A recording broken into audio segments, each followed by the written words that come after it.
Sud Radio, le grand show de la présidentielle. Cyril Brioulet. Le grand show de la présidentielle avec ce soir Fadila Mehal, conseillère UDI Modem à Paris, présidente des Mariannes, présidente d'honneur des Mariannes de la diversité, et Olivier d'Artigol, porte-parole du Parti communiste, candidat aux élections régionales en Aquitaine, Limousin et Poitou-Charentes. On va d'abord parler de la situation des migrants de Calais avec deux annonces aujourd'hui. On en parlait dans le journal de 18h. Un campement début 2016 à Calais pour héberger 1500 personnes et 5 millions d'euros débloqués par l'Europe pour la France. Construire un nouveau campement, est-ce devenu une nécessité, Fadila Mehal? Écoutez, d'abord, je voudrais, moi je suis dans une colère noire par rapport à ce qui s'est passé, de ce qui s'est passé cet été, mais plus globalement depuis maintenant quelques années, parce qu'on a l'impression que cette question est immédiate et qu'en vérité, chacun le sait, il y a plus de 50 millions, je crois, de personnes qui sont aujourd'hui déportées, réfugiées. Et donc, si aujourd'hui la France, dans l'Europe, veut jouer son rôle comme elle l'a toujours joué, et d'ailleurs conformément à tous les conventions qu'elle a signées, il faut qu'elle accepte de protéger les réfugiés politiques. Alors aujourd'hui, il y a une confusion totale parce qu'on évoque la question des migrants, mais les migrants, ce ne sont pas des réfugiés politiques et donc la sémantique, elle a quelque chose à dire. Et en effet, moi je regrette qu'il ait fallu près de 200 000 morts pour qu'en effet l'Europe se réveille, qu'il y ait ce sursaut que je salue, cette vision unifiée. Elle arrive trop tard, il n'est jamais trop tard. Mais c'est vrai que le mot même de campement, il évoque pour moi quelque chose de provisoire et que sur cette question, il faut travailler sur des solutions pérennes. En effet, on évoque la possibilité de financer 120 tentes pour abriter plus de 1500 personnes, mais en même temps, la réalité nous montre que ça va devenir de plus en plus difficile. Il y aura de plus en plus de réfugiés parce qu'il y a trop de déstabilisation dans le monde et donc il faut que chacun apporte sa pierre et c'est vrai que l'Europe n'a pas fait la démonstration de son unité sur ces questions. Un exemple simple. On va y revenir. Le campement Olivier d'Artigol, pour vous, c'est une nécessité aujourd'hui? Je pense que la France n'est pas au niveau, et depuis trop de temps. Valls parle d'ailleurs encore aujourd'hui de migrants, mais il faut rappeler très fortement qu'il s'agit de réfugiés, d'êtres humains, j'ai envie de dire, d'êtres humains. Et la France donne une image qui n'est pas au niveau. Vous vous rendez compte, la France et l'Europe, je vais vous répondre après sur le camp, mais rendez-vous compte que le Liban, au cours de la dernière période, a accueilli plus d'1 million de réfugiés. Alors que l'Europe est en train de décider d'une clé de répartition sur 40 000. Alors que cette zone politique a plus de 500 millions d'habitants. Donc de quoi nous parle-t-on? Ce que je sais, c'est que cet été, la Méditerranée a été une mer, un cimetière à flot ouvert. C'est qu'on ouvre des camions frigorifiques avec des cadavres dedans et que ce sont des réfugiés de la guerre. Et donc le droit international doit les protéger. Il y a des conventions. Et donc il faut aujourd'hui que l'Europe élève le niveau de ses réponses et la France, parce que pour l'instant, les réponses de l'État français sont et à la fois tardives, parce qu'on ne découvre pas Calais quand même aujourd'hui, et puis pas au niveau. Et puis en même temps, juste sur le camp, sur le campement plutôt, Olivier d'Artigol, pour vous, il faut l'ouvrir, mais ce n'est pas assez, c'est ça? Non, mais ça sera il faut bien sûr déjà faire preuve. Il y a des questions de bon sens, faire preuve d'humanité. Lorsque des gens arrivent, ce sont des êtres déjà en souffrance, en détresse. Donc il s'agit de les accueillir dans des conditions humaines, dans des conditions qui n'insultent pas la condition humaine. Donc déjà ça, sur ce premier point, il y a autre chose à faire que des camps provisoires, etc. Et puis il faut des réponses au niveau de l'Europe entière. L'Europe aujourd'hui, c'est des murs et des barbelés. Alors, il faut tendre la main. Oui, non, parce que le mot humanité me touche énormément. Vous savez que je suis d'une filiation politique où l'humain est au cœur de notre réflexion. Il y a l'humanité, il y a aussi la fermeté. Il y a la fermeté parce que c'est vrai qu'il n'est pas possible aujourd'hui de dire que parmi ces réfugiés, il y aurait 60% aujourd'hui de personnes qui sont en situation d'exode économique. Donc ça, il faut faire la part des choses. Et pour faire la part des choses, il faut des réformes. Il faut le réforme des droits d'asile. Il n'est pas normal d'attendre plus de 2 ans pour avoir une réponse. Et donc cette réforme, il faut qu'elle soit unifiée.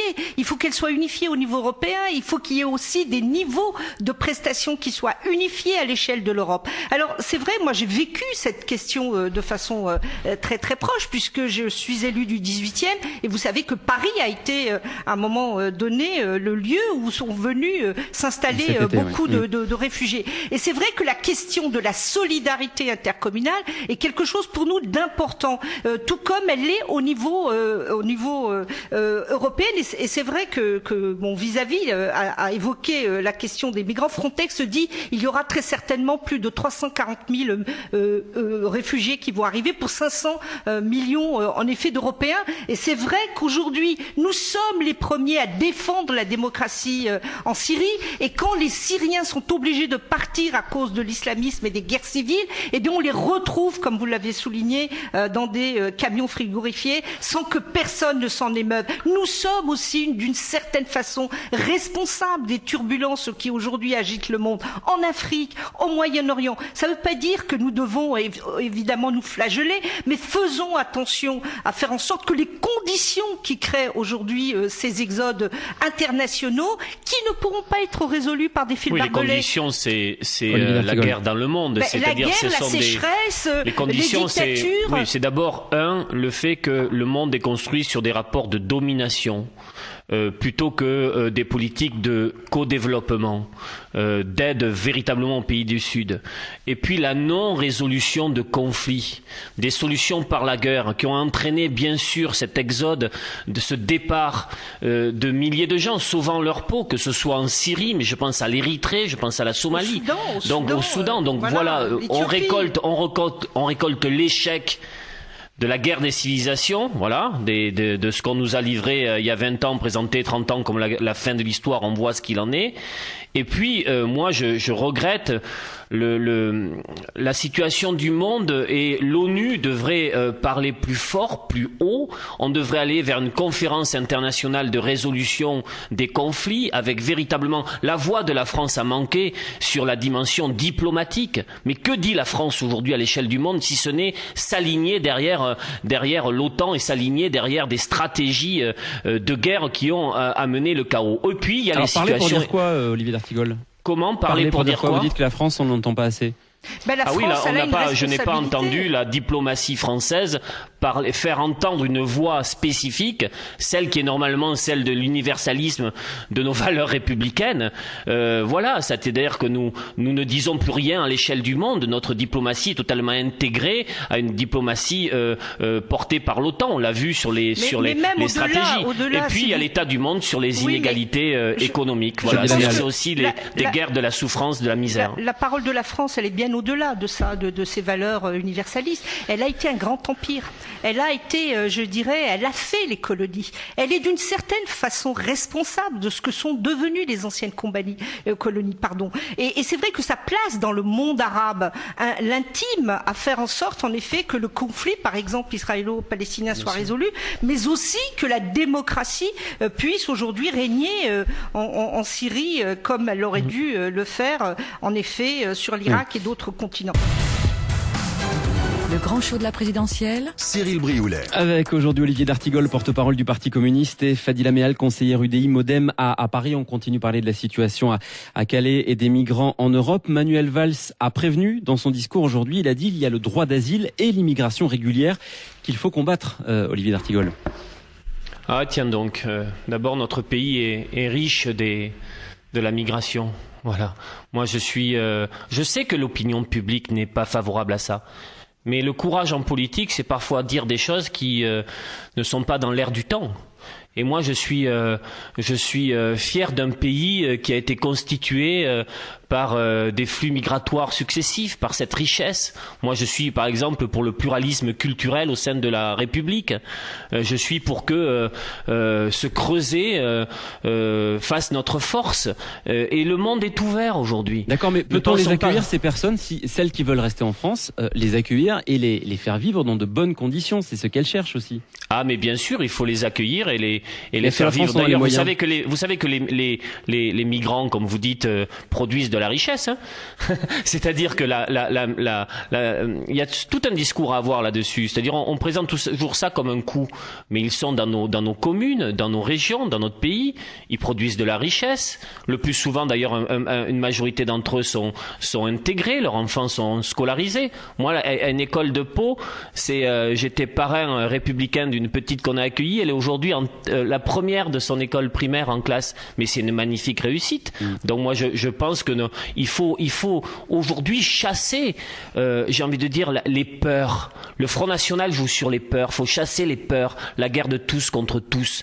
Mais en même temps, je pense que, parce que il y a beaucoup de contre-vérités qui sont avancées et on parle de l'immigration comme si c'était une invasion. D'abord, et c'est Patrick Weil qui le dit beaucoup mieux que moi, qu'elle a toujours été stabilisée depuis maintenant plus de 50 ans. Et il ne faut pas oublier que ces immigrés, qui sont aujourd'hui d'ailleurs la majorité français, on les a fait venir pour l'industrialisation de la France dans les années 50. On est allé les chercher. Donc aujourd'hui, dire cette immigration n'est plus possible, il faut regarder les chiffres. Et le MEDEF le sait plus que d'autres, qu'en effet, le vieillissement de la population en France, mais aussi en Europe, aura besoin de ces populations étrangères qui viendront s'installer. Alors la question qui est posée, faut-il encadrer cette installation en fonction, en effet, des emplois qui sont à pourvoir et qui ne sont pas pris par les Français? Ça, c'est la première question. Donc ça demande une vraie réflexion aujourd'hui pour savoir, en effet, si aujourd'hui la migration est utile ou pas. Si elle est nécessaire, il faut, à mon avis, le faire. Et moi, ce que j'ai envie de dire aussi, c'est qu'il ne faut pas confondre les immigrés et les réfugiés, parce qu'il y a une telle confusion dans les termes que finalement, on a l'impression, et puis maintenant, il y a derrière même une instrumentalisation politique qui fait qu'on a l'impression que les réfugiés... Ça paraît inévitable. Mais même se sont transformés en cheval de Troie du Daesh. Et quand j'entends, moi, certains politiques de façon abusive et même scandaleuse dire « Attention, il y aurait des terroristes parmi ces réfugiés », je dis que vraiment, là, on s'amuse à mettre de l'eau sur... de faire en sorte que la population, comme le rappelait mon collègue, avec cette... de miser sur la peur, de miser sur la division, de miser sur les plus bas instincts des Français. Et quant à moi, je suis, je dirais, une enfant de l'immigration. Alors je sais ce que c'est la méritocratie, je sais ce que c'est le travail, je sais pourquoi mes parents sont venus, je sais comment nous avons fait cette démarche personnelle, individuelle, parce que l'intégration, c'est quelque chose d'individuel pour s'intégrer. Et moi, je pense qu'aujourd'hui, il y a énormément de personnes issues de cette immigration qui sont aujourd'hui l'incarnation de la France. Quand vous parlez de Picasso, quand vous parlez d'Aznavour, quand vous parlez de tant d'autres, de François Giroud, savez-vous que François Giroud était d'origine turque? Donc cette France métissée, cette France qui a avancé, cette France qui a rayonné, qui a eu des prix Nobel, Marie Curie, c'est un prix Nobel, c'est la France. Et donc il ne faut pas avoir peur de cette immigration si elle est encadrée, si elle est utile et si en effet elle apparaît comme quelque chose qui permet à la France d'avancer. Dans tous les cas, ce sera un des enjeux de la présidentielle en 2017, Olivier d'Artigol. L'un des enjeux de la présidentielle, c'est ne pas laisser glisser notre pays dans de basses eaux populistes, xénophobes. C'est faire rayonner la devise républicaine, c'est reconstruire des repères et du sens. C'est une France qui refuse en effet l'Europe des barbelés et qui porte de nouveau un grand discours humaniste et de progrès.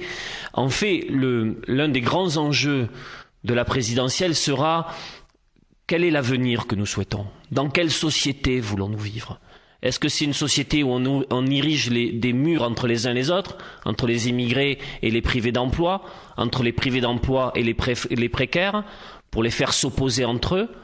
Ou alors c'est une présidentielle qui va reconstruire un récit collectif où chacun pourra se sentir respecté, écouté. Mais ça va commencer avec les élections régionales, parce que sur les élections de décembre, on est aussi confronté sur de très nombreux sujets à la question dans quelle société voulons-nous vivre. Vous avez raison, la preuve c'est que sur les migrants, vous avez évoqué, dès cet été, le groupe que je représente, UDI Modem, je rappelle que je fais partie du bureau national du Modem, nous avons demandé à l'échelle parisienne qu'il y ait une conférence interdépartementale, puisqu'on sait que les immigrés, en tout cas les réfugiés, arrivent dans le nord de la France et dans le département donc du 93. Donc nous l'avons demandé, je l'ai demandé d'ailleurs au chef de file. Fadila Meal, Olivier d'Artigol, on va continuer ce débat dans quelques instants. Sud Radio, le grand show de la présidentielle. Cyril Brioulet. Avec aujourd'hui Fadila Meal, conseillère UDI Modem à Paris, présidente d'honneur des Mariannes de la diversité, et Olivier d'Artigol, porte-parole du Parti communiste, candidat aux élections régionales en Aquitaine, Limousin, Poitou-Charentes. On parlait de la situation à Calais, il y aura encore beaucoup de choses à dire. On va continuer à balayer ensemble l'actualité du jour. Parler maintenant des primes du PDG d'Alcatel-Lucent, Michel Combes, qui devrait percevoir près de 14 millions d'euros. Il quitte Alcatel pour SFR Numéricable. Plusieurs voix se sont élevées aujourd'hui pour lui demander d'y renoncer. Il défend ses primes et son bilan. Doit-il abandonner ses primes, Olivier d'Artigol? Oui, et les reverser aux salariés qui ont été licenciés. Aux 10 000 salariés? Oui, voilà, il y a quelque chose là qui tient à... Il y a de l'indécence, il y a de la vulgarité dans tout ça. On nous avait dit il y a quelques années, on va vers une moralisation du capitalisme. Et voilà encore un point précis de renoncement, de capitulation du gouvernement de Hollande, de Valls, face à la finance, puisqu'on nous avait dit que le législateur allait prendre ses responsabilités pour ne plus permettre ça. On est dans un pays où les politiques d'austérité font des dégâts immenses, où les gens ont du mal à joindre les deux bouts, et vient s'étaler régulièrement dans l'actu ces sommes, ces millions d'euros touchés comme ça, parfois d'un clic de souris, ou là pour bons et loyaux services, mais ces bons et loyaux services ont été la destruction d'un savoir-faire français, le fait d'aller vers des stratégies capitalistiques à court terme pour faire du fric, toujours plus de fric contre 14 les salariés. Millions, c'est choquant, je vous le reconnais évidemment. Oui, mais il faut qu'il y renonce. Mais voilà. Contractuellement, il y a droit. Vous avez raison. C'est bien là la canaille, pour pas dire autre chose, profite de l'absence d'un règlement. On nous avait dit, mais le patronat va s'auto-réguler, la finance va s'auto-réguler. Il va y avoir une charte d'éthique, de moralisation. Rien. Ils font rien. Tout simplement parce que le fric attire le fric et plus ils se gavent, plus ils en veulent. Et donc, il faudra créer les conditions politiques que ça ne puisse plus arriver. Moi, par exemple, sur les prochaines élections régionales, alors que les régions vont être le guichet unique de l'aide aux entreprises. Pour ce qui concerne nous, Front de Gauche, nous allons mener une campagne jusqu'à créer, on le souhaite, les conditions de la mise en œuvre de cette politique, qui est un contrôle très strict des aides publiques. Et si ces aides publiques, c'est-à-dire c'est votre argent, c'est le nôtre, va non pas vers l'emploi, l'outil industriel, la formation, le développement des territoires, mais s'il va vers la finance, la rémunération des actionnaires, nous demanderons le remboursement de cette aide publique. La région pourra demander le remboursement. Ouais. Fadila Meal.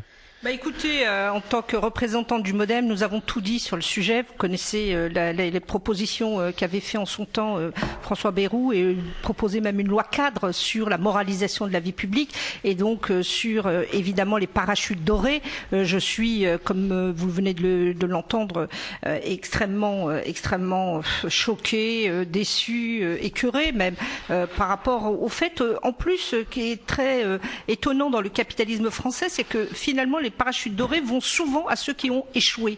Alors ça ne veut pas dire pour autant, en effet, qu'on pourrait considérer que ce soit éthique d'avoir tant d'argent, mais en même temps, c'est toujours des gens qui, à un moment donné, des capitaines d'industrie, qui ont, dans leur travail quotidien, n'ont pas mérité cet argent, puisqu'ils ont failli. Et la majorité, c'est toujours un peu ça. Et donc, Michel Combes lui dit qu'il a réussi. Il dit qu'il a réussi. L'entreprise est sauvée. Il avait rejoint. Elle était en quasi faillite. À quel prix? Sauvé, mais comme voilà. voilà, je veux dire, aujourd'hui, c'est la vraie question. Est-ce que la déstructuration de l'appareil productif est une réussite avec un taux de chômage que nous connaissons? Moi, je reste extrêmement sceptique. Donc, voilà, ma position, je ne vais pas aller plus loin parce qu'on a fait un programme très, très, très précis alors qui avait été extrêmement médiatisé. Et je vois que sur ce programme, pour le moment, il n'y a pas eu beaucoup d'inspiration socialiste. Mais il y a une solution, le programme lui-même d'abord le proposait, c'est-à-dire donner plus de pouvoir de contrôle et d'intervention aux salariés, aux représentants des salariés, dans les conseils d'administration, des droits de veto, parce que c'est eux les premiers concernés. Donc sur ce genre de situation, mais si on faisait appel véritablement, c'est eux qui créent la richesse. Ce sont les femmes et les hommes de ces entreprises qui créent la richesse. Donc il faudrait répartir les réussites, les bénéfices faits d'abord en direction de cette force du travail. Et encore une fois, cette actualité montre le visage hideux de la finance. Voilà. Sud Radio. Le grand show de la présidentielle. Avec aujourd'hui Fadila Méal, conseillère UDI Modem à Paris, et Olivier d'Artigol, porte-parole du Parti communiste. Dans l'actualité du jour, il y a aussi les impôts et cette possible baisse de 2 milliards d'euros pour les ménages. Ça sent la campagne électorale, Fadila Méal? Tout à fait, puisque vraiment, ça avait été annoncé, ça a été reculé. Maintenant, on dit que ça va être très très actuel, mais en même temps, on ne dit toujours pas comment on va les financer. Oui, donc c'est quand même un casse-tête aujourd'hui. Vous trouvez l'argent, d'autant qu'on voit bien qu'il y aura en plus des baisses très certainement sur les classes très populaires, mais en même temps on ne parle pas des classes moyennes aujourd'hui qui sont, je dirais, la cible privilégiée pour toutes les attaques en fait. Quand on voit par exemple à Paris, pas simplement sur les impôts, mais sur les taxes indirectes, aujourd'hui les premières touchées, ce sont les classes moyennes. Donc c'est vrai qu'on reste très perplexe, nous l'avons dit. Nous sommes très très intéressés de savoir comment on va financer sur la dette, très certainement, puisqu'on n'a pas eu de réaction, très précise sur le financement. François Hollande devrait en dire plus lundi prochain, effectivement, lors de sa conférence de rentrée. En tout cas, François Bayrou a dit où va-t-on prendre l'argent, et il a appelé ça un abus de confiance, puisque en fait c'est encore une promesse qui ne pourra pas être tenue parce que l'argent, les crédits n'existent pas pour financer ces baisses. Olivier d'Artigol, vous y croyez-vous à cette baisse de 2 milliards des impôts? Non, c'est des effets d'annonce. On voit que le gouvernement pilote a vu.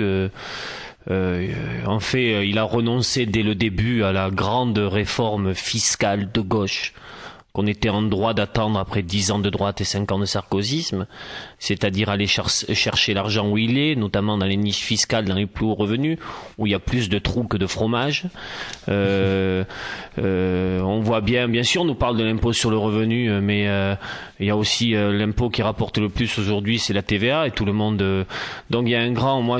il va falloir lever le débat à la rentrée là sur le dernier budget en année pleine avant les élections présidentielles 2017, c'est-à-dire le budget de la nation en 2016, et puis poser cette question. Il y a donc eu 41 milliards d'euros versés, ou qui le seront à la fin du quinquennat, si rien ne change en direction, oui, plus le CICE, en ayant siphonné l'État, les collectivités territoriales. Moi, je rencontre beaucoup d'élus ruraux qui lancent des SOS et qui ne voient plus comment ils vont pouvoir s'en sortir, sans parler de la protection sociale.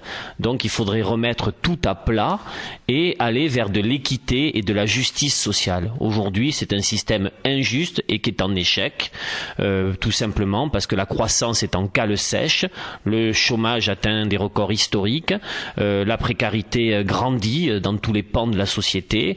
Donc beaucoup de gens voient qu'ils font des efforts, mais que cela ne produit même pas le statu quo, mais y compris une aggravation de leurs conditions de vie. Parce que faut faire attention sur le débat de la fiscalité. Je pense qu'être élu, être responsable politique, ce n'est pas accompagner le poujadisme fiscal. C'est une promesse facile à faire, c'est sûr. Non, mais aussi, il faut pas dénigrer l'impôt. Là encore une fois, c'est un débat peut-être difficile à avoir.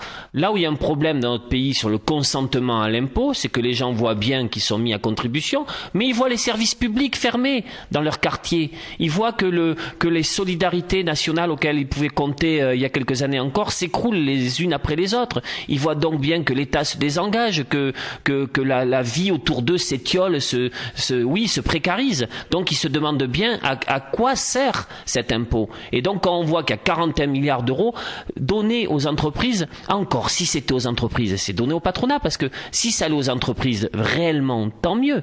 Mais qu'est-ce que c'est devenu? Le CICE, nous, dans l'ensemble de la grande région Aquitaine, Limousin, Poitou-Charentes, on va interpeller les 12 préfets, il y a 12 départements, en leur disant quelles sont les entreprises dans vos départements qui ont touché du CICE, et nous allons mener une enquête sur les bassins de vie, les bassins d'emploi, pour savoir comment les entreprises ont utilisé le CICE. Et on rendra public, on va faire ce travail avec des syndicalistes, on fera donc des conférences de presse, parce qu'il faut révéler ça, pour dire que dans un certain nombre d'endroits, nous demandons aujourd'hui que la lumière soit faite sur l'utilisation de l'argent public. Et combien d'embauches ont eu lieu?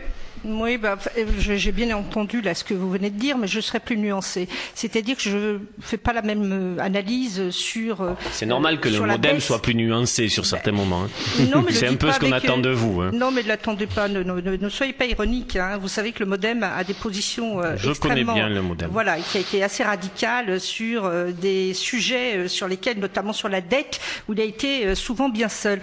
Donc sur la baisse des impôts sur le revenu, je reviens sur ce que j'ai dit, c'est-à-dire aujourd'hui les grands perdants de la réforme, ce sont quand même en effet les classes moyennes. Deuxièmement, je pense classes populaires. Les classes moyennes plus que les classes populaires, et d'autre ça va part. mal pour les classes populaires dans notre pays. Vous disiez tout à l'heure qu'il fallait pas opposer les uns aux autres, et je crois que nous sommes dans une démarche de rassemblement, et il faut pas que ça soit l'un au détriment de l'autre. Et donc je pense, là où vous avez raison, je pense que la réforme fiscale ne peut pas être qu'une réforme technique. C'est une réforme qui doit donner du sens. Et sur ce que vous avez évoqué, tout à fait, c'est finalement la politique de répartition aujourd'hui qui est faite sur les services publics, sur la pauvreté, sur aujourd'hui l'exclusion. Et on voit bien sur l'école, parce qu'il faudra bien en parler, c'est la rentrée, que sur cette question, on est quand même loin du compte. Et par ailleurs, vous évoquez une deuxième question qui est plutôt aujourd'hui l'aide qui est apportée aux entreprises. Et là, c'est là que nous divergeons, je pense, tous les deux,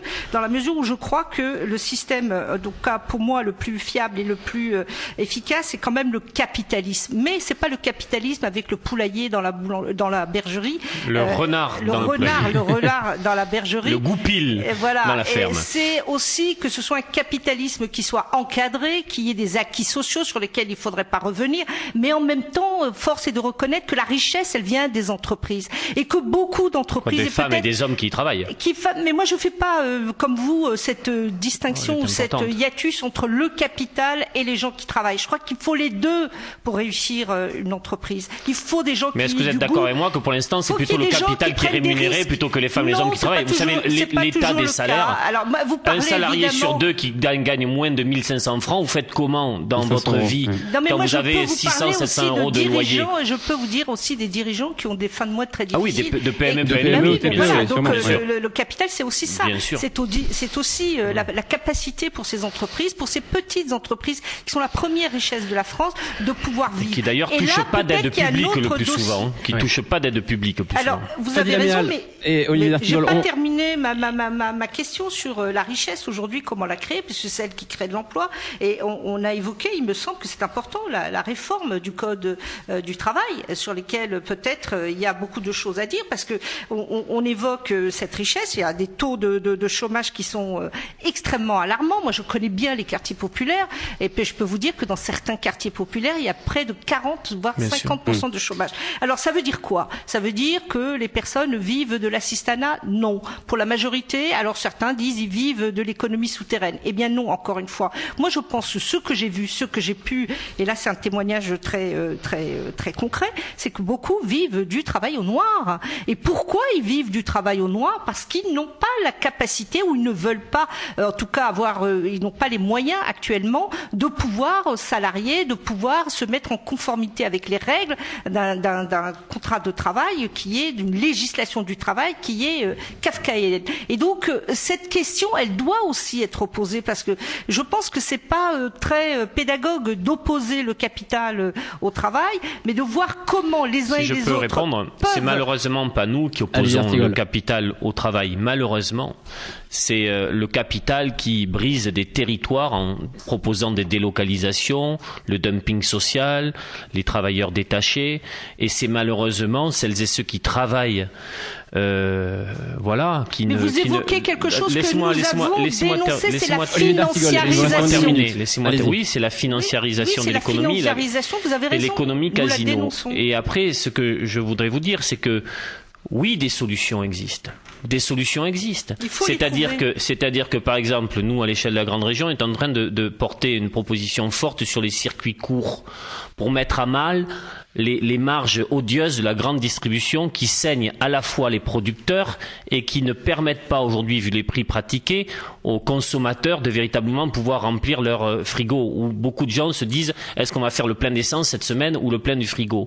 Donc il y a des solutions à apporter. Mais j'attire votre attention sur le fait que c'est bien souvent celles et ceux qui sont sur le terrain, les cheminots pour la défense du ferroviaire public, les enseignants dans les écoles, les producteurs, les éleveurs dans les fermes, qui souvent savent comment faire.